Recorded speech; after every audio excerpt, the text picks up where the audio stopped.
que uno de sus principales diagnósticos era la observación de micelas grasas en heces, porque como no hay liberación de lipasas y pepsinas por parte del páncreas, nosotros lo que vamos a hacer o vamos a observar es una esteatorrea. Y eso lo menciono. Ahora, vamos a iniciar con enfermedades endocrinas.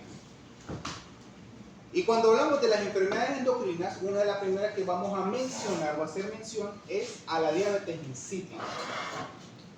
Pero para ello nosotros tenemos que saber qué es la diabetes.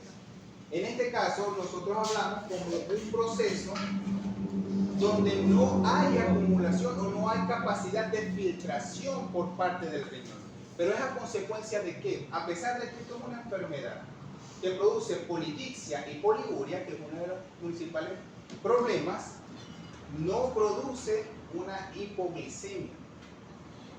No hay hipoglicemia o no hay hiperglicemia en estos casos. La orina es de baja densidad porque pierde su capacidad de concentración, causando un fallo en la síntesis o en la secreción de ADH por parte del hipotálamo, que lo podemos definir como diabetes insípida central o por una incapacidad de los túbulos renales a responder a esta hormona, una diabetes insípida nefrogénica. Porque recuerden que en el eje hipotálamo-hipófisis, específicamente en la neurohipófisis, nosotros liberamos principalmente ADH. Y por su nombre es una hormona antidiurética, su principal función es la activación de los conductos de acuaporina para la absorción de agua mediante pinocitosis por el túbulo contorneado proximal, por el túbulo contorneado distal y el túbulo colector. Pero ¿qué pasa? Como tenemos dos orígenes de la diabetes insípida, la primera es que no hay una producción de ADH. Si no hay producción de ADH, no hay acción. Puede haber muchos receptores, pero no hay estímulo de ese receptor. O segundo, hay una deficiencia por una mutación de tipo hereditario, que no hay receptores ABPR2, que son los receptores específicos para la quinina vasopresina, que es el otro nombre que recibe el ADH, por eso se llama ABP, la quinina vasopresina. Receptor de quinina vasopresina. Si hay ausencia de este receptor, no hay acción por mucha hormona que hay, por ende no hay producción de estos canales de acuaporina, no hay pinocitosis, no hay concentración. Entonces podemos perder esa capacidad de concentración. Pero puede ser por hereditario o puede ser a consecuencia de un proceso inflamatorio renal, una pielonefritis, puede ser por un proceso de insuficiencia renal crónica, porque evidentemente si no hay túbulos, no hay glomérulos, no hay capacidad de filtración, puede haber mucha hormona, pero no hay absorción de agua. Puede estar en una fase de hipokaliemia o puede ser una piómetra que conduzca a una fase de endotoxemia. Entonces, ¿cuáles son los signos clínicos característicos de una diabetes insípida? La forma central idiopática y nefrogénica primaria solo hay poliuria y polidipsia. Punto. Este es el principal signo: poliuria, polidipsia, poliuria, polidipsia. Puede aparecer incontinencia urinaria, sobre todo cuando el animal está durmiendo, lo que llamamos la nicturia. Cuando es secundaria, los signos más preocupantes son los neurológicos, ya que puede indicar la presencia de una expansión de un tumor a nivel de hipófisis o hipotálamo en el perro o en el gato adulto que no haya sufrido traumatismo craneoencefálico. Los signos de pielonefritis, insuficiencia renal crónica, piómetra, entre otras causas de origen nefrogénico. Cualquier daño renal que produzca un proceso inflamatorio sobre el túbulo colector o el túbulo contorneado proximal puede disminuir los receptores hacia el ADH. O simplemente un tumor compresivo a nivel de hipófisis que evite que se libere este ADH. Pero ocasionalmente, no es muy común, pero puede producir pérdida de peso. En diferencia a la diabetes mellitus como tal, que sí hay pérdida significativa de peso. El diagnóstico de la aproximación diagnóstica se debe descartar inicialmente las causas de diabetes insípida nefrogénica secundaria. Ahí hablamos de nefropatías, procesos inflamatorios, insuficiencias renales. Las pruebas iniciales recomendadas son un hemograma, el perfil bioquímico, los análisis de orina, un cultivo bacteriano, radiografías, ecogramas abdominales para descartar cualquier proceso no hereditario o no central que pueda causar una polidipsia y poliuria. Si es necesario, las pruebas endocrinas correspondientes. Una vez descartadas las causas secundarias, diferenciarlas de la central o de la nefrogénica. Entonces nosotros podemos hacer un cuadro comparativo donde hay una pérdida parcial o una producción parcial de ADH y una diabetes o una diabetes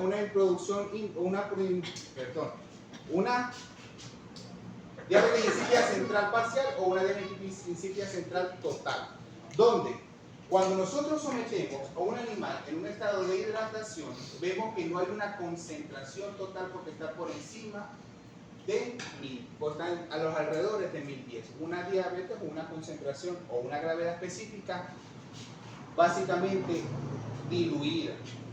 Pero si sometemos el animal a deshidratación, cuando no hay producción de ADH, porque no hay una producción nula de ADH, en los animales que tienen una diabetes insípida total, todavía no hay esa capacidad de concentración.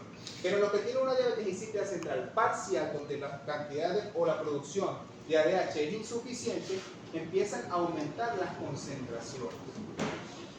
¿Qué pasa? Nosotros podemos, como es una deficiencia en la producción de ADH por parte de la neurohipófisis, nosotros podemos utilizar fármacos que sean análogos a esta ADH y producir una concentración de la orina, lo que nos confirma que hay una diabetes insípida, porque primero no hay glucosuria, segundo no hay una capacidad de concentración, y si hay respuesta de forma iatrogénica, básicamente confirmamos un caso de ADH. Simplemente lo hacemos mediante la respuesta al tratamiento.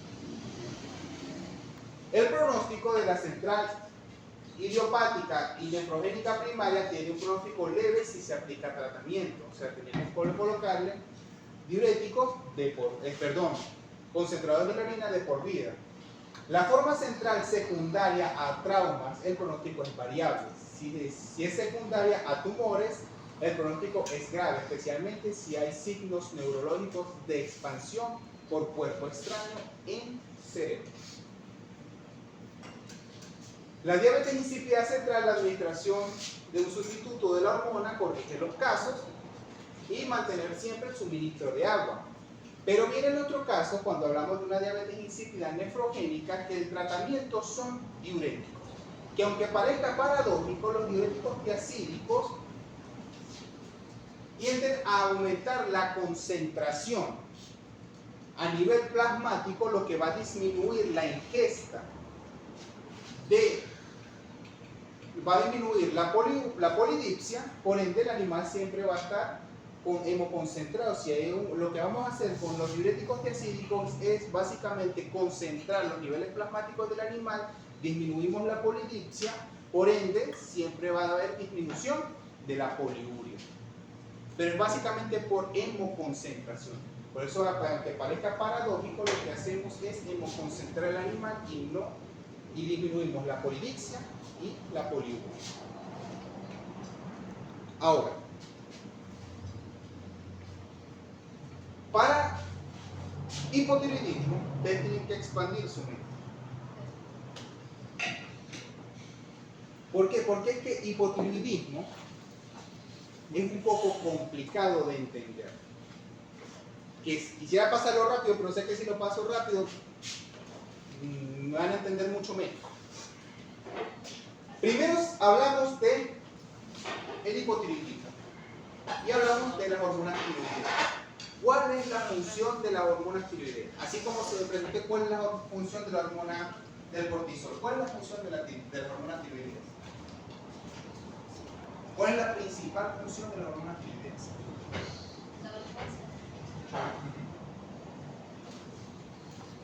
¿Ya cómo hacen ese metabolismo? ¿El? ¿Qué más? función principal de la tiroides? Va de la mano del metabolismo. Sí. Pero hay algo que se llama grasa marrón.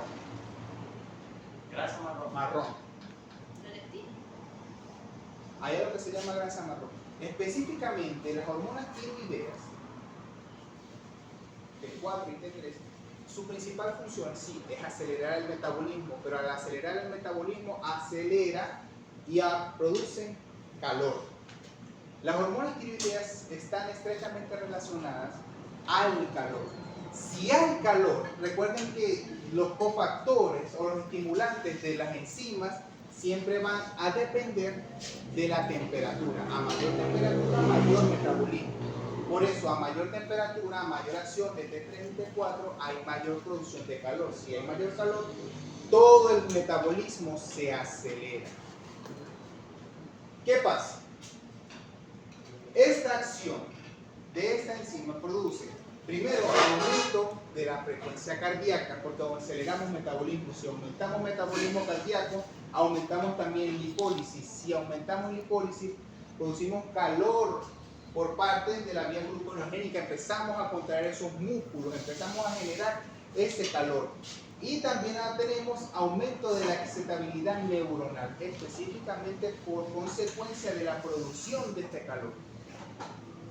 La T3 y la T4, su principal función va en relación al metabolismo. Independientemente de la vía, ustedes tienen que pensar que T3 y T4 simplemente es acelerar el metabolismo por todas estas vías, todas estas funciones. ¿Qué pasa? Si nosotros aumentamos el metabolismo por parte de estas hormonas, vamos a hacer que todo se acelere. Y por eso es que no sé si ustedes conocen a una persona que tenga hipertiroidismo, siempre va a estar con temblor, porque siempre va a estar exacerbada. Todo su sistema metabólico siempre va a estar acelerado. Entonces, uno de los beneficios que tienen, que tienen las personas que tienen T3 y T4 elevadas, es que ellos tienen siempre polifagia. Siempre están en polifagia. Siempre tienen hambre. Y como siempre tienen hambre, siempre comen grandes cantidades y nunca engordan, porque siempre van a estar en consumo constante. Es bueno y malo a la vez. Es bueno y malo a la vez. Porque entonces va a llegar un momento donde siempre tiene que estar comiendo, entonces siempre está comiendo. Si no consume ese alimento, ¿de dónde va a sacar la energía? Del músculo. Por eso son animales. Lo que pasa es que comencé con personas. Por eso son animales que también pueden generar pérdida de masa muscular. Igualmente pasa en las personas. Las personas y los animales que sufren de hipertiroidismo siempre van a estar flacos. Porque todo su metabolismo es acelerado. Todo. Entonces, como todo su metabolismo es acelerado, vemos aquí que una de las funciones es lipólisis. Y si hay lipólisis, no le da chance de generar reservas. Y a medida de que se disminuyen las reservas, ¿de dónde va a sacar la energía? De los músculos. Y como no hay reservas y pérdida de músculo, siempre va a estar en pérdida de condición corporal. Siempre va a estar. Por eso T3 y T4 van estrechamente relacionados a todo el metabolismo. Por una función, por otra, porque se acelera, pero todo va en cuanto a la generación de calor y al consumo de energía, porque todo siempre va a estar acelerado. Como consecuencia de aumento de frecuencia cardíaca, el animal siempre va a estar en fase de vasoconstricción. ¿Quién es el que más sufre cuando hay vasoconstricción periférica? El riñón. Entonces, todos los animales que puedan sufrir de hipertiroidismo son predispuestos también a generar insuficiencia renal. Recuerden que la mayoría de las enfermedades que les he estado mencionando, todos van en el deterioro del riñón. Otro punto importante, como estos animales siempre están en excitabilidad neuronal constante, porque hay un exacerbado metabolismo, por supuesto siempre van a estar en manía. No van a descansar, siempre van a estar en un estado de alerta, no siempre van a estar en hiperexcitabilidad neuronal. Esto es lo que puede pasar. Y esto es la estrecha relación que tienen T3 y T4 en cuanto al metabolismo. Así que ustedes solamente cuando piensen en hormonas tiroideas, ustedes los asocian al metabolismo. Pero ¿qué pasa? Resulta que como estamos hablando de perros, resulta que el perro tiene una predisposición a generar hipotiroidismo. Al perro no le da hipertiroidismo. Caso contrario, el perro que sufra de hipertiroidismo tiene que ser por intoxicación de yodo. Pero que sea una predisposición idiopática, neurológica, XY, no lo sufre el perro.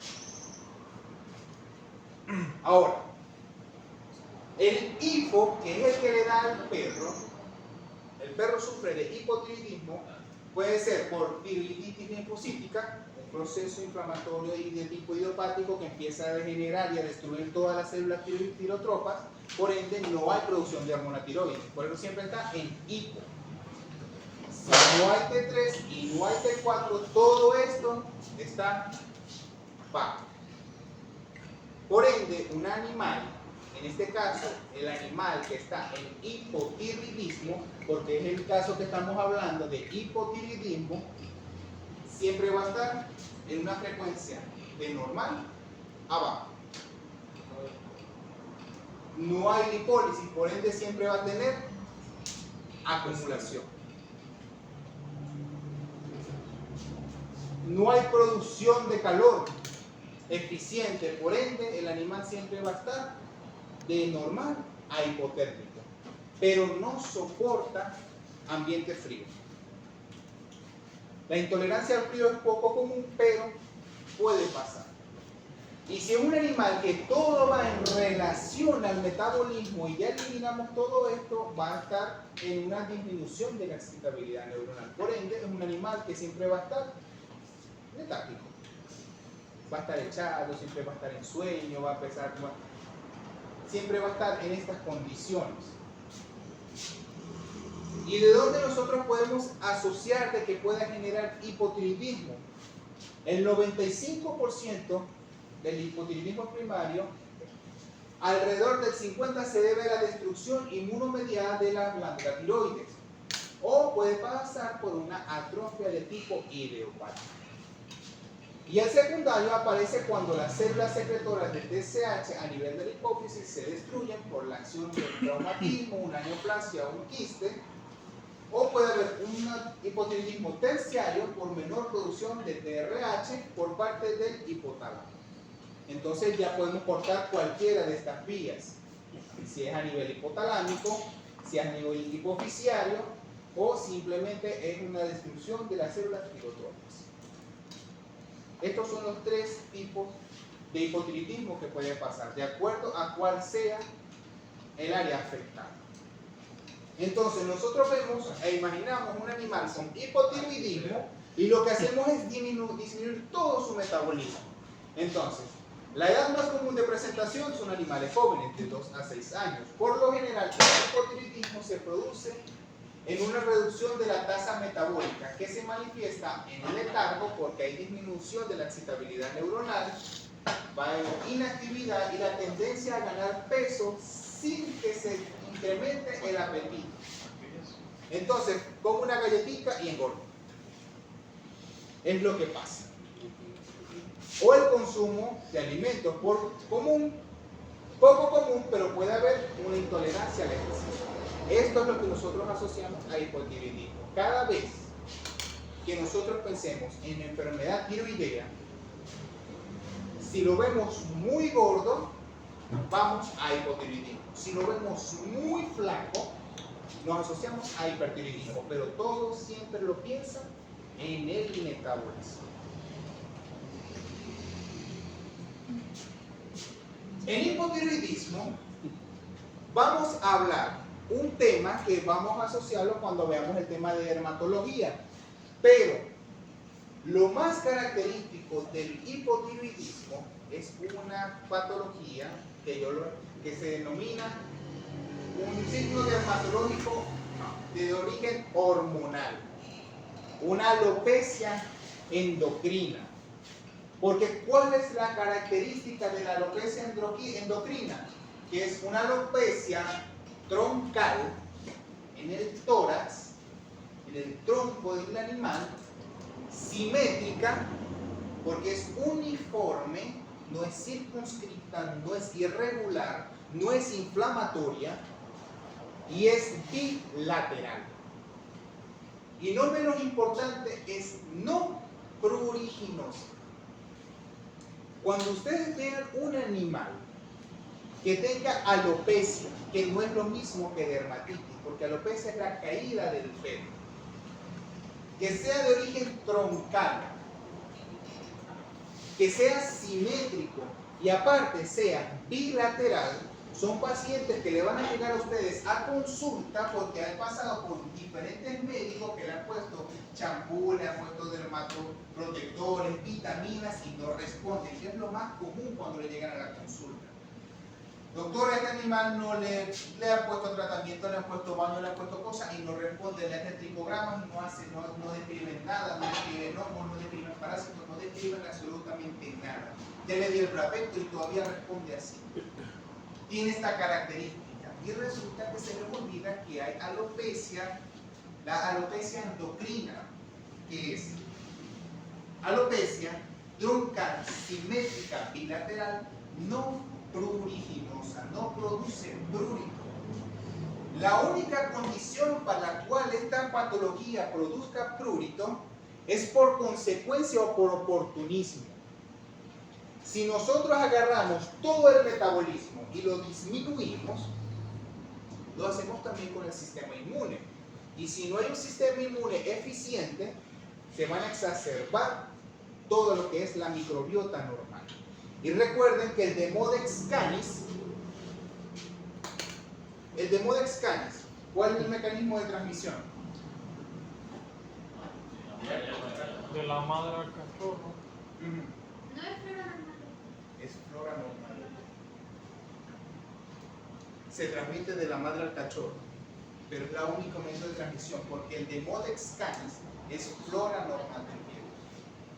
Y resulta que en estos casos, cuando disminuimos todo el metabolismo, disminuimos la inmunidad, se puede exacerbar. Y es algo ya predisponente del animal, por eso se tiene que controlar. Ahora, si disminuimos la inmunidad y no tenemos eritema, no tenemos absceso, pero tenemos un proceso de hiperkeratosis, nos vamos para la otra parte. ¿Cuáles son las enfermedades más comunes en inmunosupresión? Las enfermedades micóticas. En este caso, una de las más comunes que produce un aumento de la pigmentación de la piel es la malacesia pachydermatis. De las causas más comunes de lesiones micóticas en el canino, no menos importante en el felino. Pero todo se va asociado a si hay una disminución de la inmunidad porque hay producción de alopecia simétrica bilateral no pruriginosa, puede exacerbarse su flora normal, exacerbar Demodex y generar seborrea o generar una exacerbación de malacesia, producir pioderma secundario, porque si tenemos una disminución, cualquier corte, cualquier estructura, cualquier lesión que le toque una bacteria patógena sobre su piel va a generar abscesos. La alopecia puede llegar a afectar solo la cola, que es un punto importante en caninos.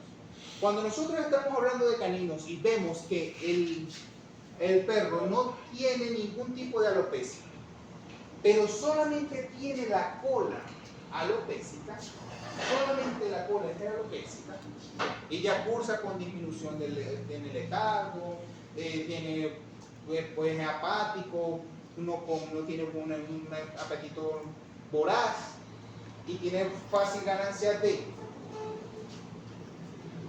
masa muscular, por lo menos de depósitos grasos, y tiene alopecia solo en la cola, es una hipotiroidismo. Esta es la popular cola de rata, característico de hipotiroidismo. No es que no le dé alopecia troncal, pero cuando estamos observando estos animales y vemos solamente alopecia en la cola, nosotros los asociamos a hipotiroidismo. Y puede haber hiperpigmentación, pero siempre es en consecuencia a exacerbación de la flora normal, por ejemplo, la Malassezia pachydermatis. Por lo general siempre produce esto. Por eso la hiperpigmentación puede que sea sí o no. Puede haber mixedema, que es una de las patologías que podemos observar también en hipotiroidismo, que se produce por la acumulación de proteínas o partes proteicas y agua en la piel, sobre todo en la frente y en la cara. Otro de lo que nosotros podemos observar cuando tenemos animales con hipotiroidismo es un animal con cretinismo. Que el cretinismo se caracteriza por un retraso del crecimiento, desarrollo mental inadecuado y carencia vital. Los animales son desproporcionados con la cabeza grande y ancha, o sea, su cabeza es normal, pero la mandíbula es corta, entonces tiene prognatismo. La lengua es engrosada y prominente, entonces también tiene hiperglositis, o sea, un hiperglosia, perdón. Tronco amplio, porque el tronco sí se le desarrolla bien, y las extremidades son cortas. Entonces aquí tenemos una imagen, en este caso, esta raza, que vemos son dos hermanos, uno que tiene un hipotiroidismo con cretinismo y su hermano que es una condición normal. Estos son los schnauzer gigantes. Bien, son hermanos y estas son las condiciones en las que podemos observar un animal en condición normal y un animal con cretinismo a consecuencia de un hipotiroidismo. Claro, si no hay calor, hay disminución de la producción, hay disminución del metabolismo, no hay producción o estímulo de las hormonas del crecimiento, se queda enano. Los síntomas neurológicos como consecuencia de neuropatías periféricas generalizadas o localizadas, pero todo se va al metabolismo, por ende siempre va a ser debilidad, intolerancia al ejercicio, déficit propioceptivo o de hiperreflexia, cojeras unilaterales, parálisis faríngea y megaesófago. Cuando hablamos de cardiovasculares, contractibilidad disminuida, bradicardia y arritmias cardíacas. Vuelvo y repito, todo es asociado al metabolismo, por ende todo se disminuye. Síntomas oculares pueden presentarse úlceras corneales, distrofia lipídica corneal, queratoconjuntivitis seca, uveitis y retinopatías. Síntomas reproductores, mayor intervalo interestral, y ausencia de ciclo. Puede haber galactorrea y ginecomastia. ¿Saben qué es la ginecomastia? ¿Qué es la ginecomastia? Crecimiento de mama. Es un crecimiento de la glándula mamaria en el macho. Síntomas entre otros sistemas corporales, vómitos, estreñimiento o diarrea. Aquí viene el detalle.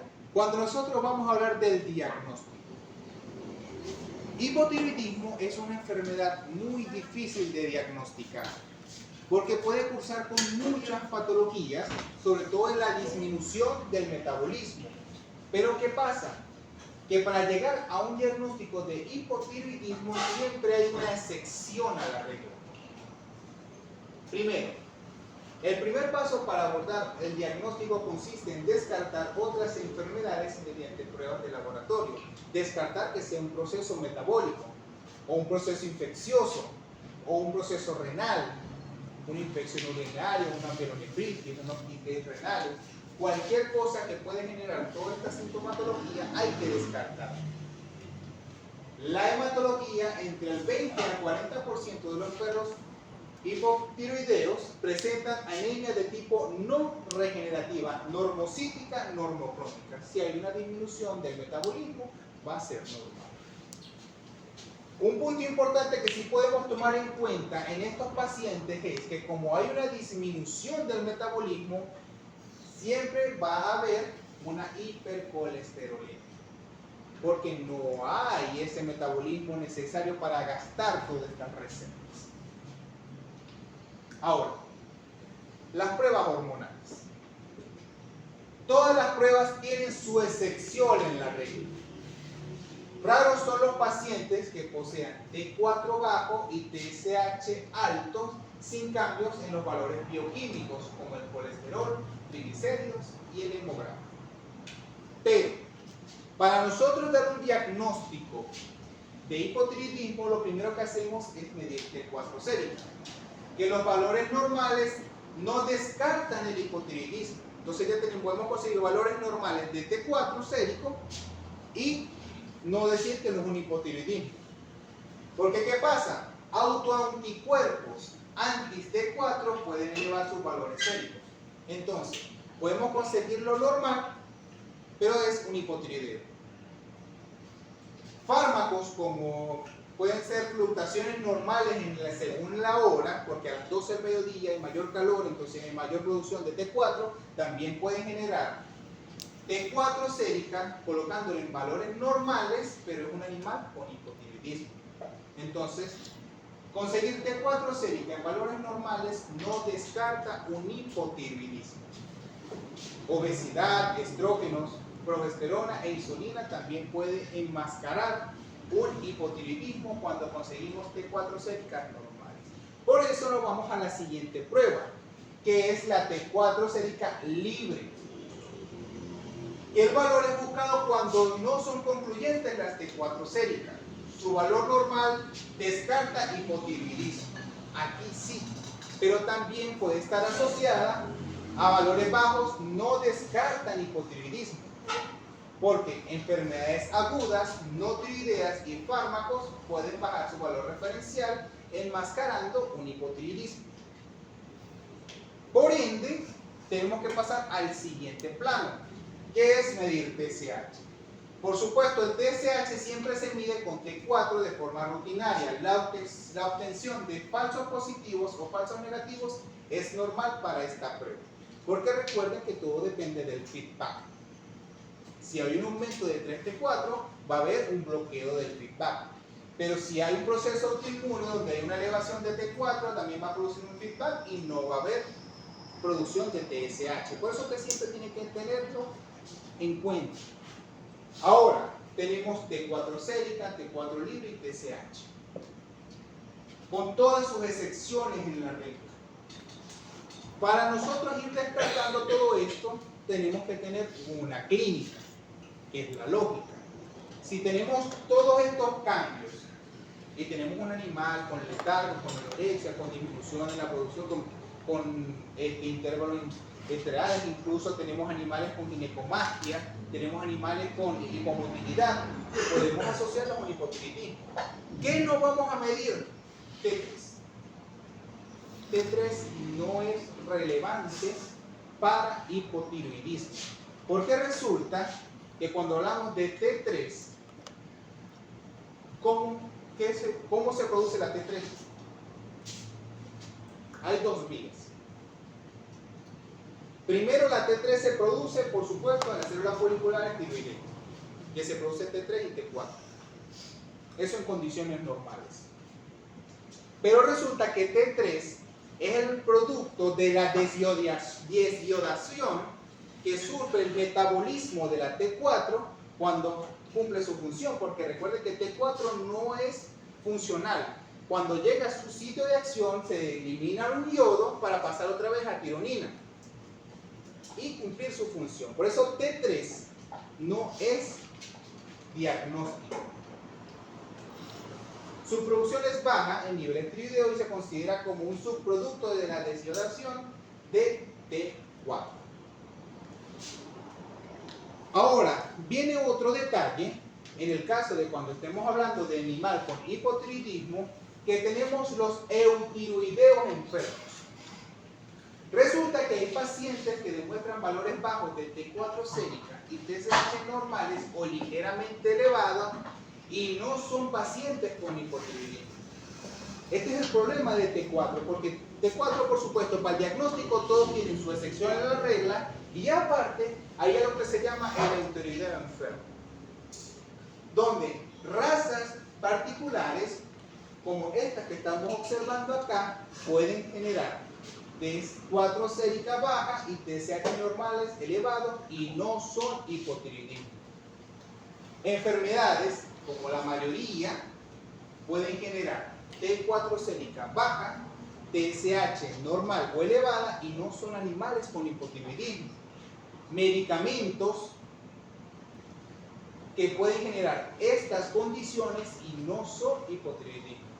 Y no menos importante, fluctuaciones horarias según la hora puede generar T4 baja, TSH normales o elevadas y no ser un hipotiroidismo. Este es el problema cuando nosotros estamos hablando de hipotiroidismo, que todo tiene su excepción en la regla y aparte tenemos una condición de eutiroideo enfermo.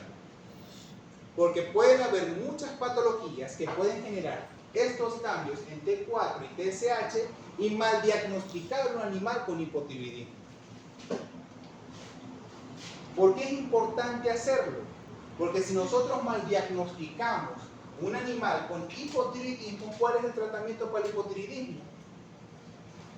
La lógica. Hormonas, tiroxina. La levotiroxina. Y si le damos levotiroxina a un animal que es una condición de hipotiroidismo o un eutiroidismo enfermo y le damos levotiroxina, ¿qué vamos a hacer?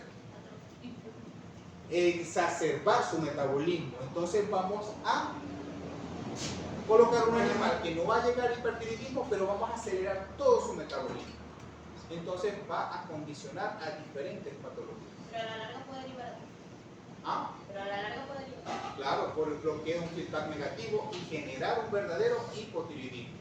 Porque bloquea mediante un feedback negativo la liberación de TRH o de TSH por feedback negativo. Que eso sí puede pasar. Profe, y en síntesis, ¿cómo se confirma el hipotiroidismo? Si todo es... Todo eso es excepción en la regla. Sí. Primero, para un diagnóstico específico, lo más certero del hipotiroidismo, primero, tenemos que conseguir T4 libre, sérico y TSH elevado, pero tomando en cuenta que existe el eutiroideo enfermo. Ahora, si tenemos esto en un cuadro clínico donde el animal está en letargo, no tiene un exacerbado consumo de alimento, el animal siempre tiene una ganancia de peso sin necesidad de aumentarle la cantidad de alimento y no tiene un animal apático, podemos asociar lo que puede ser hipotiroidismo. Pero recuerden que el eutiroideo enfermo también cursa con otro tipo de enfermedades y entre esas no menos importantes la diabetes mellitus y el Cushing. Entonces puede que sí, como puede que no. Otro de lo que podemos observar cuando estemos hablando de hipotiroidismo es que el colesterol y triglicéridos siempre están elevados. Entonces ya empezamos a poder asociar a que esta enfermedad cursa con estos tres factores importantes. Cuando ya conseguimos estos tres factores importantes, ya tenemos un 80% del diagnóstico. Ahora tenemos una disminución en el metabolismo, ahí sí tenemos anemias leves, moderadas, de tipo no regenerativas, y una respuesta a la suplementación de la tiroxina. Si tenemos un animal que está obeso, que está letárgico, que tiene todos los valores de T4 bajo y TSH elevado, y le damos tiroxina y mejora, confirmamos el diagnóstico.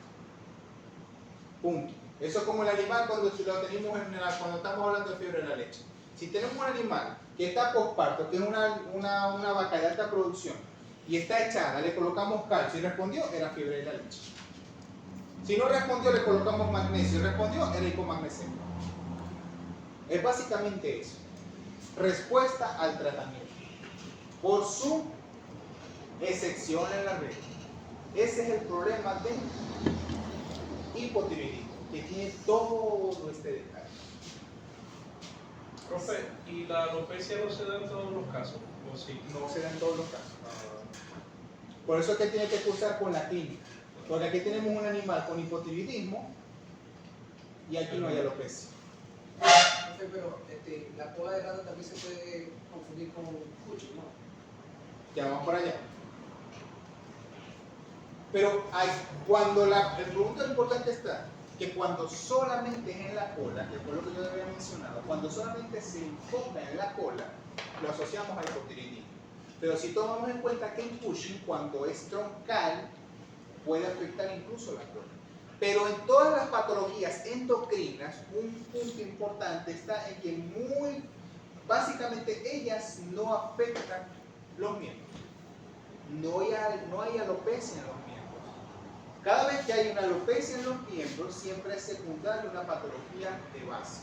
Infecciones, pioderma, dermatitis, por oportunismo. Pero la alopecia endocrina no da en miembros. Tampoco da en rostro, en cara, no da alopecia en rostro. Básicamente, la alopecia es troncal.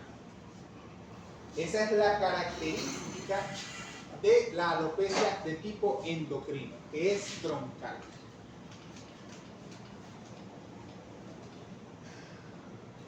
Y por supuesto,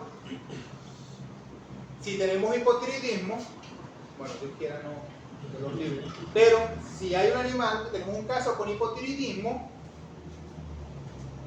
le damos levotiroxina y listo. Ajustamos, medimos valores de T4, T4 y TSH y regulamos la dosis. Siempre es importante medir los niveles séricos post tratamiento para ajustar el medicamento. ¿Por qué? Porque si nosotros le colocamos T4, le colocamos levotiroxina y aceleramos el metabolismo, cursamos con otras patologías. Entonces ya podemos exacerbar el caso. Entonces, hipotiroidismo solamente es en perros. Eso es un punto importante y que lo tomen en cuenta. Hipotiroidismo solamente es en perros. En perros no se habla de hipertiroidismo. Su contraparte, ahora sí hablamos de hipertiroidismo, pero cuando hablamos de hipertiroidismo lo hablamos en felinos. Por eso lo denominamos hipertiroidismo felino. De las enfermedades endocrinas más comunes de los gatos tenemos dos. La primera y principal es el hiperparatiroidismo y la segunda es el hipertiroidismo. Estas son las enfermedades de origen hormonal del felino más comunes. El hiperparatiroidismo y el hipertiroidismo. Y el hiperparatiroidismo es muy común en cachorros porque se denomina hiperparatiroidismo nutricional secundario. No sé si han escuchado esa enfermedad. Ajá. Cuando con el hipertiroidismo o con el hipotiroidismo, cuando se revierten Los valores. o sea, cuando se nivelan los valores, te lleva a lo normal, no causa un efecto rebote. ¿Eh? Efecto rebote. O sea, si se No. pone muy plano, no se vuelve rojo. No. Pero yo he visto personas con hipertiroidismo que están placa, se le trata y de repente, gordo. Claro, porque es que eliminamos el metabolismo y empezamos a reserva. Ok. Pero Y no, todo va a no reserva. No No. te lo hace el hipertiroidismo. No, eso es más que todo cuando hablamos de dietas. Oh. Eso va en relación al metabolismo. Pero si eliminamos la T3 y T4, bajamos todo el metabolismo. Y empieza nuevamente la acumulación de reserva por disminución del metabolismo. Ahora, hipertiroidismo felino. Básicamente lo que hablamos del hipotiroidismo, pero lo exacerbamos todo. Entonces vemos que el hipertiroidismo es un trastorno multisistémico resultado de un exceso en la producción de T3 y T4. Y ya hablamos que T3 y T4 sus funciones aumenta frecuencia cardíaca, aumenta lipólisis, aumenta contracción muscular, aumenta hiperexcitabilidad neuronal, todo el metabolismo es exacerbado. Entonces vamos a agarrar al animal y le vamos a hacer así porque va a aumentar todos sus valores. Por ende, el animal siempre va a estar en un estado de hiperexcitación. Casi siempre es secundario a una patología crónica intrínseca que afecta a uno o ambos lóbulos tiroideos. Normalmente, en la mayoría de los gatos con hipertiroidismo pueden palparse una o varias masas tiroideas discretas. No significa que siempre vamos a palpar estas masas a nivel de tiroides. Podemos conseguir animales con hipertiroidismo sin necesidad de palpar nada. de pequeño tamaño en la región ventral del cuello. Los carcinomas tiroideos suponen un 5% de los casos clínicos, o sea, no es siempre un tumor. Ahora, etiología. Una hiperplasia adenomatosa benigna puede generar hipertiroidismo. Se ha postulado como posible causa cambios patológicos a la interacción de factores inmunológicos, infecciosos, nutricionales, ambientales o genéticos. El punto importante de hipertiroidismo, cuando nosotros hablemos de hipertiroidismo, es que si el hipotiroidismo lo conocimos de 2 a 4 años de edad, los gatos con hipertiroidismo siempre están entre los 8 y los 13 años. Entonces estamos hablando de animales geriátricos. Es una de las predisposiciones para la generación de hipertiroidismo. Son animales que tienen una media de 8 años, pero están entre de 13 años, pero está entre los 8 años de edad hasta los 16 o 20 que puede durar un gato. Siempre son en animales geriátricos. No hay predisposición al sexo. La causa más común es la pérdida de peso hasta la caquexia. ¿Por qué? Porque como aceleramos todo su metabolismo, empezamos a agotar todas sus reservas, empezamos a utilizar la reserva muscular. Entonces un animal que en condiciones normales está vacío, a medida de que fue avanzando su edad, llegó como los 8, digamos que tiene 11, 13 años de edad, pasa de esta condición a esta. Un animal flaco, caquéxico. Y ustedes hablan con el dueño y te dicen, ¿pero qué le pasó a este gato? Y dicen, no, doctor, ese gato come. Y come de forma desesperada. Come exacerbado. Usted está muy flaco. Y le doy vitaminas para que engorde y por el contrario come más. Pero el animal sigue flaco. Y le hacemos historia, el animal tiene 13 años, tiene estas características. Nosotros lo primero que pensamos es un animal que tiene hipertiroidismo. La causa más común es pérdida de peso hasta la caquexia, polidixia, poliuria y polifagia. Nerviosismo e hiperactividad. Todo su metabolismo se exacerba. Hay una hiperexcitabilidad neuronal, entonces el animal siempre va a estar en una condición de alerta. Entonces, los signos clínicos gastrointestinales, si aumentamos todo el metabolismo, va a haber vómitos, va a haber diarrea y va a haber incluso esteatorrea. El peristaltismo a nivel intestinal va a ser tan exacerbado que no le va a dar tiempo incluso de utilizar la pexina, las lipasas. Por ende, hay eliminación de grasa y observamos la esteatorrea. Síntomas cardiovasculares, siempre va a haber una taquicardia, porque si aumentamos la frecuencia cardíaca, el animal siempre va a estar en un estadio de taquicardia. Y lo más característico es de mayor de 300 latidos por minuto. Y el detalle está que cuando aumentamos la frecuencia cardíaca, a medida que aumentamos esa frecuencia cardíaca, que sufre el músculo. Por ende, si exacerbamos el uso del músculo cardíaco, él se va a hipertrofiar. Y al generar hipertrofia muscular, ¿qué es lo que va a generar? Cardiomegalia. Aparte. No. Insuficiencia cardíaca. ¿Pero por qué?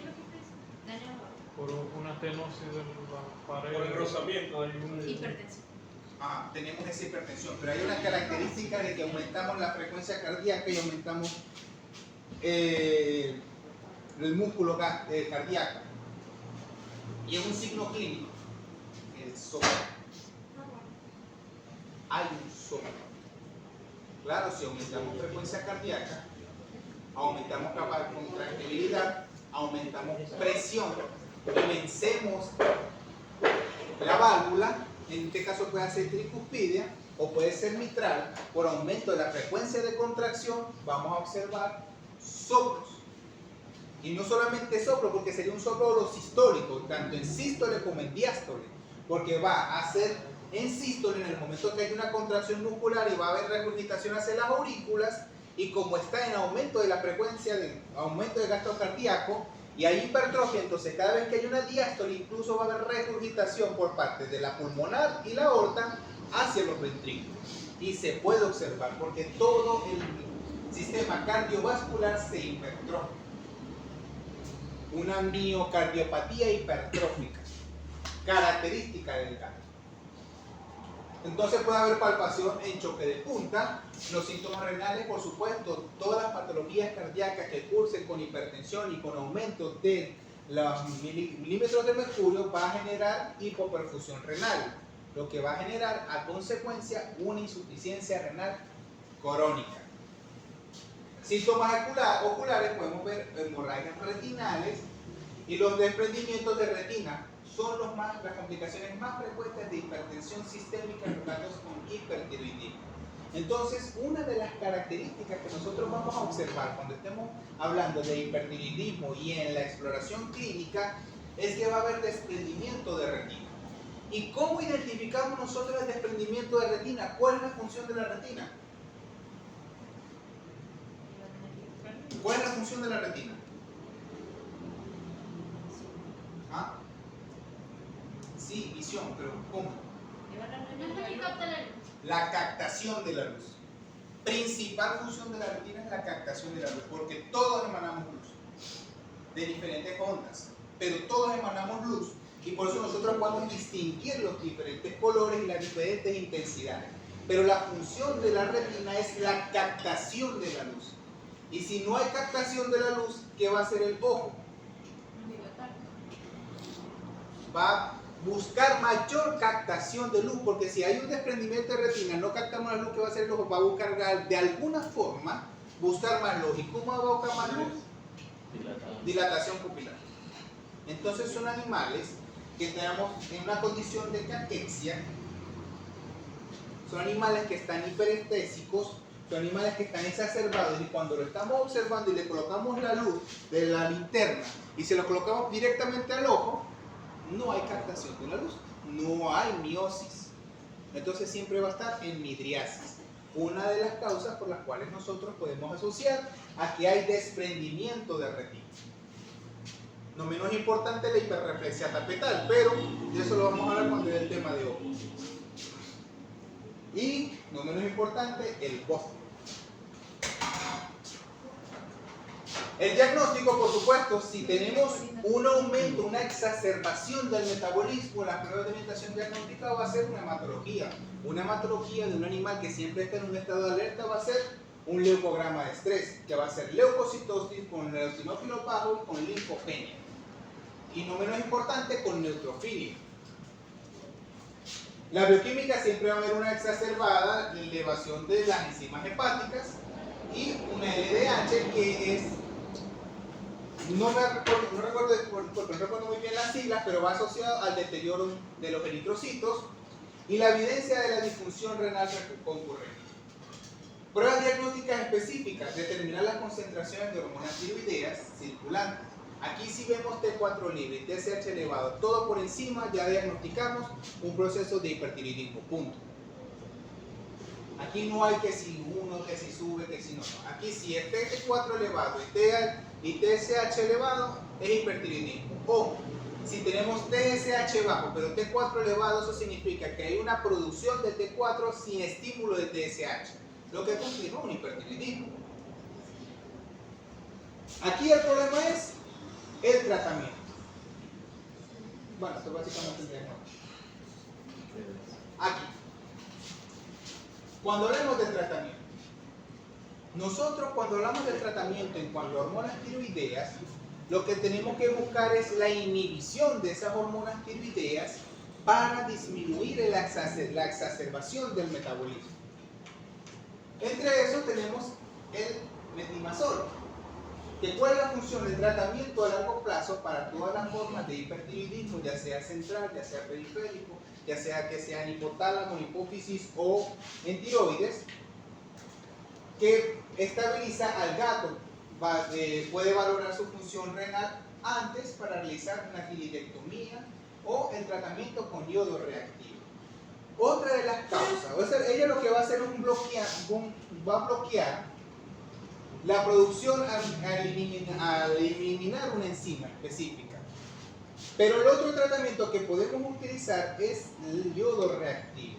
El yodo reactivo no es nada más que, vale la redundancia, yodo que en el momento de que llegue hacia donde va a ser usado, que es en la hormona tiroidea, va a hacer un efecto negativo porque en el momento que llegue ese yodo a la hormona tiroidea va a destruir las células. Al destruir las células va a producir una disminución en la producción de T3 y T4. ¿Cuál es el problema acá? Que si utilizamos yodo reactivo vamos a producir a largo plazo una atrofia de la glándula tiroides, que va a conllevar a que el animal pase de un estado de hipertiroidismo a hipotiroidismo. Entonces tenemos que controlarlo después de que lleguemos al hipotiroidismo a levotiroxina de por vida. Pero todo esto en consecuencia de que si es de origen tumoral, preparar al animal para después realizar la tiroidectomía. Una vez que disminuyamos por lo menos el tamaño de la glándula, si lo planificamos para la extirpación. Bueno, la tiroidectomía que te van a mencionar. Ahora, glándula adrenal. Vamos a tocar solamente una enfermedad de este tipo y el resto lo dejamos para el diálogo. Lo que tenemos que tomar en cuenta cuando nosotros hablemos de glándula adrenal es primero su conformación.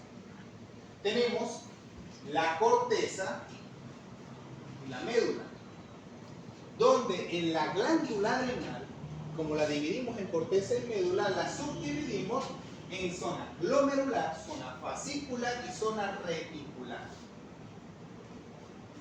La zona glomerular se caracteriza por la producción de mineralocorticoides, específicamente la aldosterona. ¿Cuál es la función de la aldosterona? La reabsorción de sodio. Los mineralocorticoides que se producen en la zona glomerular van a producir aldosterona. Después, en la zona fascicular tenemos la producción de glucocorticoides, que ahí sí tenemos el cortisol y las propiomelanocortinas, que ya vamos a hablar de ellas. Después tenemos la zona reticular, que produce principalmente andrógenos. Principal razón de producción de andrógenos para el sexo femenino es a causa de la zona reticular en glándula adrenal. Por eso, hipertrofias de la glándula adrenal generan rasgos masculinos en las mujeres. Y la zona medular, que tiene o está estrechamente relacionada a la producción de adrenalina. Todo esto se basa como básicamente todos los procesos endocrinos que tienen la producción a nivel de hipotálamo produce a hipófisis, de hipófisis produce hormonas para la glándula adrenal. Aquí tenemos CRH, que CRH va a estimular pituitaria, específicamente la glándula corticotropa, para generar ACTH. Esa ACTH va hacia glándula adrenal para estimular la glándula adrenal, no zona reticular, zona fascicular, zona glomerular, no. Va a estimular corteza adrenal. Hay especificaciones para zonas cuando la necesidad lo requiere, pero un proceso de deshidratación genera estrés, por ende va a generar cortisol. Un proceso de deshidratación va a generar estrés y también va a estimular los mineralocorticoides, por eso hay reabsorción de sodio. Un episodio de deshidratación va a generar adrenalina, por ende vasoconstricción. Todo esto va de la mano. No es que se estimulan ciertas zonas específicas. ACTH estimula corteza adrenal. Y punto. No los asocia a zonas específicas aisladas. Entonces, ya tenemos que los mineralocorticoides, su principal función es la reabsorción de sodio, la excreción de hidrogeniones y la regulación del sistema renina-angiotensina-aldosterona. Los glucocorticoides, ya habíamos hablado, que es una hormona hiperglicemiante, estimula la gluconeogénesis, estimula la proteólisis, estimula la lipólisis, es antiinflamatorio, es inmunosupresor y es de resistencia al estrés. Después tenemos la zona reticular, que básicamente es la dihidrocantosterona, un andrógeno, y la médula, que se encarga de producir adrenalina y noradrenalina. De aquí, en esta enfermedad, en patología específicamente de la glándula adrenal, vamos a hablar de dos específicas, que va a ser el síndrome de Cushing o el síndrome de Addison, un hiperproducción de cortisol o una inhibición de todo. Va a haber una producción específicamente por estímulo del cortisol o vamos a inhibir todo. Esas son las dos patologías más comunes. Ahora, hablamos del hiperadrenocorticotropismo o Cushing, que va asociado nuevamente a una hiperestimulación por parte de la hormona estimuladora de la zona cortical. ¿Qué pasa? Ella, como tal, produce un estímulo. La función principal de la aldosterona es la protección frente a la hipotensión, la intoxicación por potasio, ya lo hemos mencionado. Las propias melanocortinas dan lugar a una serie de hormonas péptidos, entre los que se encuentran la adrenocorticotropina, la beta-lipotropina, la melanotropina y las endorfinas. Entre esas está la metaencefalina. El punto está que cuando hay una hiperproducción a nivel de ACTH, hay una hiperestimulación de la glándula adrenal. Y esta ACTH también produce, aparte del cortisol, unas hormonas que se llaman las propiomelanocortinas, de estas que estamos mencionando. Lo más importante acá es conocer que una de esas propiomelanocortinas que estoy mencionando está la melanotropina. ¿Y cuál es la función de la melanina? Dar color. Por ende, uno de los signos clínicos característicos de cuando hablemos de Cushing son manchas. Uno de los signos clínicos cuando hablemos de Cushing va a ser manchas, porque va a haber estimulación de las propiomelanocortinas. Entre esos está la melanotropina. Entonces vamos a observar manchas oscuras en la piel que va a generar o que vamos a observar cuando veamos una alopecia endocrina. Ahora, el síndrome de Cushing, lo podemos dividir en dos. En el síndrome de Cushing y en la enfermedad de Cushing. El síndrome de Cushing se refiere a un conjunto de síntomas secundarios a un exceso crónico de glucocorticoides exógenos, principal causa. Un exceso de forma iatrogénica, porque los glucocorticoides son espectaculares para disminuir exacerbaciones, para controlar procesos inflamatorios, para muchas cosas, incluso broncodilatadores. El problema está que los glucocorticoides tienen que tener algo que se llama tiempo de retiro, porque todo va en consecuencia al feedback.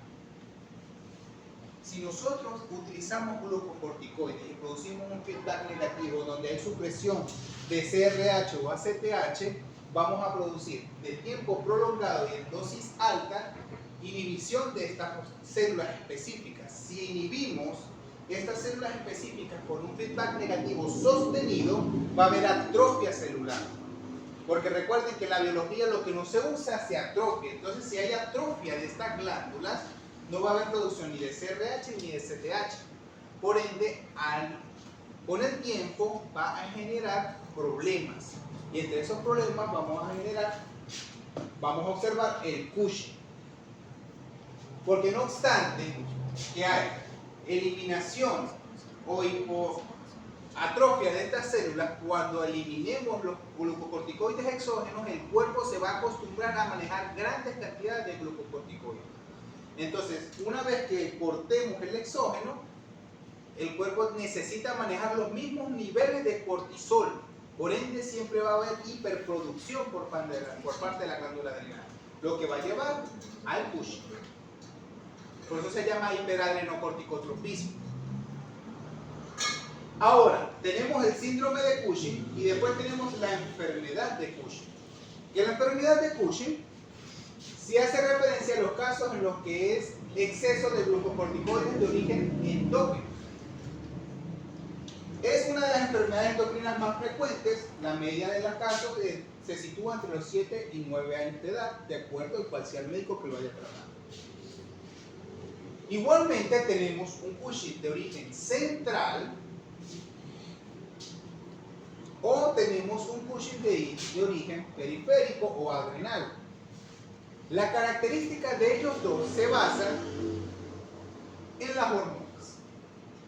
Si tenemos ACTH bajo y cortisol alto, lo asociamos a un Cushing adrenal.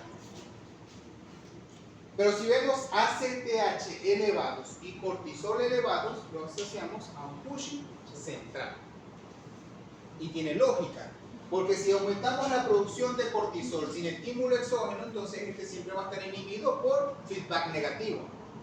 Pero si tenemos una hiperestimulación por parte de la vía central, siempre va a haber aumento del estímulo y va a haber hipertrofia de las glándulas adrenales. Y siempre va a tener los dos valores elevados. En uno hay un solo valor elevado y el otro está disminuido. Es lo que normalmente es. En el síndrome de Cushing iatrogénico, la causa es causada por un exceso crónico de corticosteroides exógenos administrados por cualquier vía durante semanas, incluso meses, aunque es más frecuente con el uso de los corticoides de tipo DEPO, de larga acción, todos aquellos que son acetatos o acetoínas. Recuerden que ustedes cuando vieron el fármaco, ustedes le dieron un glucocorticoide, ¿correcto? Le hablaron de cortisol, le hablaron de cortisona, de hidrocortisona, de metilprednisolona. ¿Sí le hablaron de eso? Vale. Si lo hicieron o no, se lo voy a explicar aquí de manera muy superficial. Los glucocorticoides se dividen en de corta y de larga acción. Los de corta acción y de origen no sintético o de los de origen orgánico tenemos la cortisona e hidrocortisona, que es de corta acción, pero es más natural. A medida de que vamos agregando componentes sintéticos, nosotros vamos agregándole un metilo. Entonces pasamos de hidrocortisona a cortisona a metilprednisolona. O lo podemos combinar con otras cosas. Le podemos colocar triancinolona, podemos hacer también la metilprednisolona. Lo otro que podemos colocar es la betametasona. Todas esas combinaciones de acuerdo a su tiempo de acción. Pero si nosotros observamos que el fármaco tiene un específico que se llama acetato, el acetato, y ese acetato le colocamos una base metila, metilprednisolona.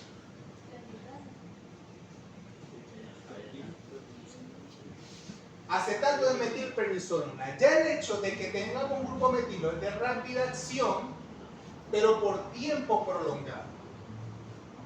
Este medicamento lo conocen muy comúnmente como depomedrol.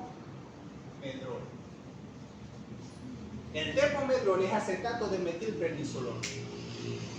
Es un esteroide, es un antiinflamatorio esteroideo de uso de liberación lenta, de tiempo prolongado. Ustedes colocan acetato de metilprednisolona, una sola dosis con un efecto de 7 a 14 días.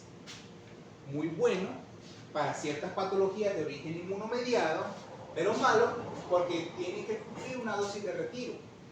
Si utilizamos esto de forma prolongada, lo que vamos a producir es un feedback. El cuerpo se va a acostumbrar a manejar grandes cantidades de glucocorticoides. Por eso cuando se elimine estas concentraciones elevadas de glucocorticoides, el cuerpo va a acostumbrarse tanto a manejar tantos niveles que va a hiperproducir cortisol, simplemente para mantener estos niveles basales elevados. Entonces, si vemos que el cortisol es una de las hormonas que es hiperglicemiante. Cuando tengamos en un caso de Cushing y agotemos la reserva, lo primero que vamos a observar es polidixia, poliuria y polifagia. O sea, lo podemos confundir ¿con qué? Con hipertiroidismo. Hipotiroidismo solo da polidixia, poliuria, no da polifagia. Hipertiroidismo da polidixia, poliuria, polifagia. Hipotiroidismo no da ninguno, porque todo su metabolismo es lento. Ahora, otra de las características de estas enfermedades de tipo endocrina son las alopecias endocrinas, que es una alopecia troncal, simétrica, bilateral, no pruriginosa. No pruriginosa. Pero una de las características, cuando nosotros estemos hablando, que lo vamos a mencionar en piel, pero lo vamos a hacer por encima porque aquí lo voy a hacer específico, es que si es un exceso en la producción de cortisol, va a haber muy pocas reservas grasas, porque recuerden que el cortisol es hiperglicemiante, va a producir atrofia de la piel. Entonces, una de las características que nosotros vamos a observar cuando veamos hiperadrenocorticismo es que cuando estemos con esa alopecia simétrica bilateral no pruriginosa y vamos a tocar la piel es un papel. No obstante, es un papel, es capaz de incluso observarse los vasos subcutáneos, porque la piel se hace muy fina, se atrofia la piel. Y por la producción de propios melanocortinas, específicamente la melanina, va a haber hiperpigmentación de la piel. Entonces vamos a observar piel fina con observación de vasos sanguíneos y aparte va a tener manchas. Entonces ya empezamos a descartar otra de las patologías que podemos observar con alopecia endocrina.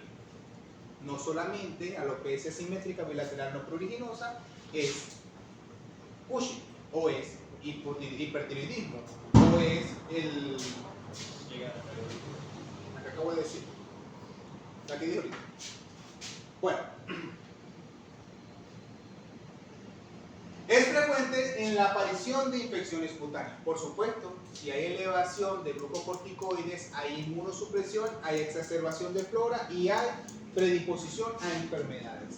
Pero hay una característica específica del Cushing, que el Cushing como tal, vemos que su función se basa en la redistribución del metabolismo.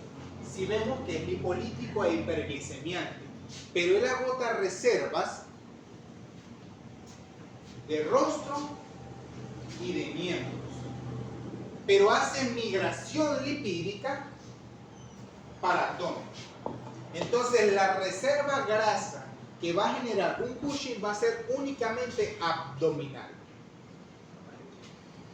Ustedes ven un paciente con Cushing y por lo general ustedes ven que su abdomen es penduloso y sus miembros son flacos porque no tiene reservas de grasa en el subcutáneo, sino que todo se engloba en cavidad abdominal.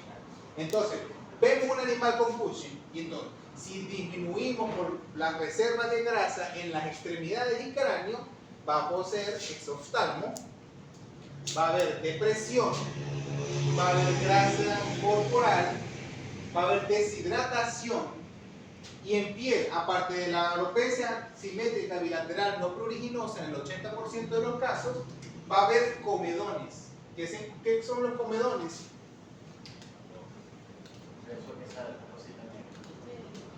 ¿Qué son los comedones? Acumulación de grasa en los folículos. En forma muy vulgar, el punto negro. Y va a haber algo que se llama calcinosis cutis, que no es nada más que ese mismo folículo se calcifica. Entonces vamos a observar calcificaciones de puntos blancos en la piel. Eso se llama calcinosis cutis, a consecuencia de esta acumulación y de infecciones crónicas. Lo otro que vamos a observar por oportunismo, acné. En este caso, a consecuencia de este acné por infección, por oportunismo, podemos observar prurito. Pero ese prurito no se asocia a la alopecia, porque la alopecia es simétrica, troncal, bilateral, no pruriginosa. Como estamos hablando de que el cortisol es hiperglicemiante agota reservas. Como se agotan las reservas y hay una redistribución de las grasas, es lo que hace es acumularlo en abdomen, pero sigue usando las grasas. Y cuando se agota la grasa de los miembros, empieza a agotar la musculatura. Entonces hay atrofia muscular y debilidad, porque empieza a atrofiar la masa muscular. Entonces tenemos un animal flaco, pero con el abdomen penduloso, casi como una citis, pero esa citis es a consecuencia del acúmulo de líquido. Este abdomen penduloso es a consecuencia del acúmulo de grasa, pero es grasa intraabdominal. Va a haber poliuria, polidipsia y polifagia. Va a haber moretones, retraso en la cicatrización, porque va a haber atrofia de la piel. Lo que vamos a observar, por ejemplo, en este abdomen penduloso, va a tener una piel fina, y como va a tener una piel fina, vamos a poder observar las venas. Si podemos observar las venas, significa que la capa protectora del cuerpo, que es la piel, va a estar atrofiada, y cualquier cosa que lo toque le va a producir una hemorragia, un hematoma. Entonces va a tener moretones y retraso en la cicatrización normal, porque es atrófico. Le vamos a observar estrías, pero esas estrías es a consecuencia de la distensión abdominal por la acumulación de grasa. Y eso es lo que nosotros vamos a observar cuando veamos un animal con Cushing.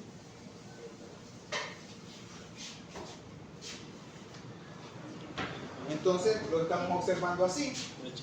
Característico de alopecia simétrica bilateral no pruriginosa que no afecta miembros. Entonces tenemos, no hay afección de los miembros, tenemos comedones y manchas. Aquí tenemos la base de la cola, como se ve, este animalito se ve negro en la base de la cola, la región lumbar. Hay alopecia, hay distensión abdominal, pero la alopecia no afecta a miembros ni cara. Característico de las alopecias endocrinas. Aquí no hay alopecia, pero hay abdomen pendulante con miembros delgados. No necesariamente debe haber alopecia. Entonces aquí tenemos un caso donde hay alopecia y aquí no. Hay presencia, primero se visualizan, en este caso, los vasos sanguíneos, en este caso las venas abdominales, porque hay piel fina. Y hay úlceras y hematomas porque hay un retraso de la cicatrización y la piel va a estar predispuesta a cualquier lesión. Y nuevamente hay alopecia simétrica bilateral no pruriginosa donde no afecta ni miembros ni carne. Fíjate la antigüedad que se ve ahí, eso también se ve específico. ¿El qué? Sí, la antigüedad. No, en este caso se observó por casualidad. Ahora, el diagnóstico. La enfermedad puede sospecharse clínicamente a través de los datos recogidos en la historia clínica y el examen físico. El diagnóstico de laboratorio se basa en un leucograma de estrés, porque por supuesto tenemos la elevada del cortisol, una bioquímica sanguínea y una elevación de la fosfatasa alcalina, porque hay presencia de destrucción celular, hay una elevada exacerbación de la ALT, hay hipercolesterolemia, hiperglucemia, hipertriglicidemia, a consecuencia de una exacerbación del metabolismo. Hay hiperlipidemia, también lo podemos conseguir, y en el uroanálisis podemos observar hiposteluria con isosteluria, con glucosuria, con infección del tracto urinario y proteinuria, porque ya hay daño renal. Y como es una hormona hiperglicemiante, siempre va a manejar grandes cantidades de glucosa. Por eso siempre vamos a ver glucosa en orina. Y si tenemos glucosa en orina, vamos a tener alimento o le vamos a aportar alimento a las bacterias del tracto genitourinario, por ende siempre va a haber infecciones del tracto urinario. Ese es el problema de los pacientes con diabetes, que también se predisponen a infecciones urinarias. ¿Cómo diagnosticamos entonces nosotros un Cushing? Primero lo hacemos con el diagnóstico del Cushing. ¿Cómo es el diagnóstico de Cushing? Saber si es Cushing o no. No vamos a identificar si es central o es periférico. Primero, hacemos lo que primero que hacemos es la dexametasona a dosis baja. Consiste en determinar los niveles de cortisol plasmático antes y a las 4 y 8 horas después de la administración de dexametasona a dosis baja, o sea, a 0.01 miligramos por kilogramo. Los perros en condiciones normales, la administración de dosis pequeñas de corticoides bloquean temporalmente la liberación de ACTH y cortisol. Por ende, al administrar estos niveles de dexametasona baja, vamos a producir un feedback negativo. Sin embargo, en perros con hiperadrenocorticismo, ya sea central o periférico, tanto hipoficiario como adrenal, las dosis mínimas de corticosteroides no impiden su liberación. Entonces aquí confirmamos el Cushing. No sabemos si es central o periférico, pero sí hay Cushing. Por eso el primer punto es determinar si es Cushing o no. Ahora, hacemos la supresión con dexametasona a dosis alta.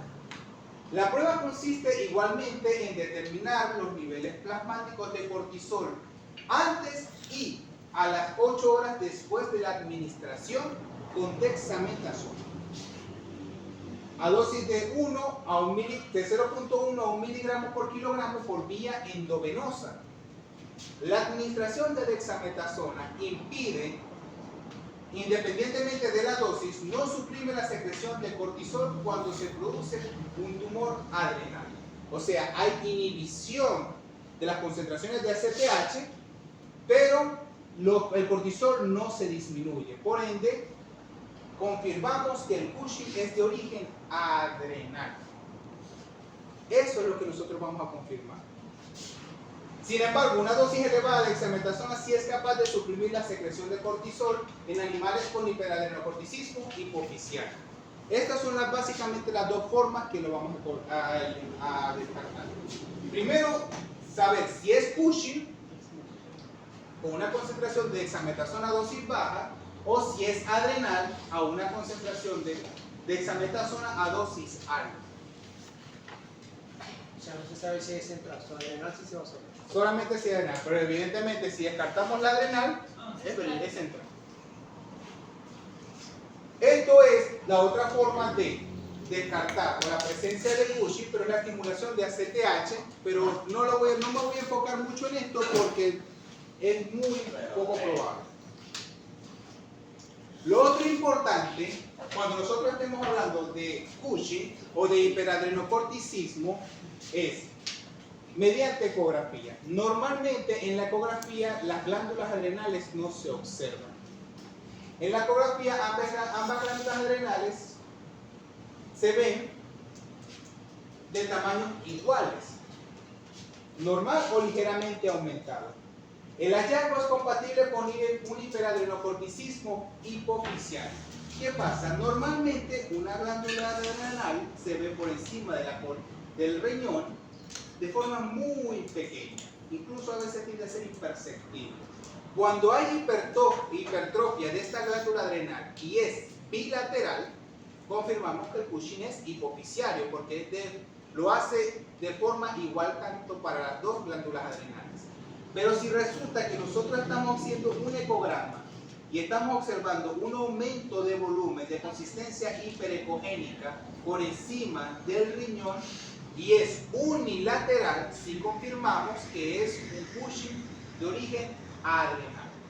Esto es básicamente mediante el uso de ecografía para confirmar el caso.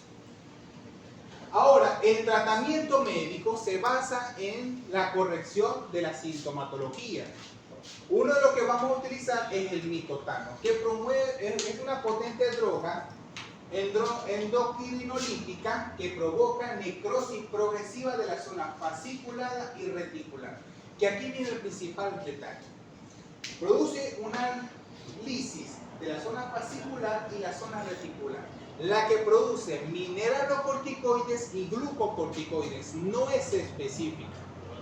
Por ende, al destruir la corteza adrenal como tal, va a disminuir tanto aldosterona como va a disminuir cortisol. En algunas circunstancias la zona glomerular. Entonces también va a disminuir la producción de andrógenos. El tratamiento inicial incluye una dosis de arranque de 25 a 50 miligramos por kilogramo día, administrado por vía oral, dividido en cada 12 horas por 5 a 10 días. Cuando los niveles apropiados de cortisol van de 1 a 5 microgramos por decilitro es alcanzado, se comienza un protocolo de mantenimiento en el cual una dosis de 50 miligramos por kilogramo a la semana se divide en 7 aplicaciones diarias. Si el perro presenta niveles de cortisol post-ACTH menores a 1 microgramo por decilitro, se está indicado el uso de glucocorticoides de forma exógena porque disminuyó toda su función y producción. Los electrolitos también deberían ser evaluados en estos pacientes y la suplementación de mineralocorticoides es llevada a cabo si es necesario. El otro que vamos a utilizar es el trilostano.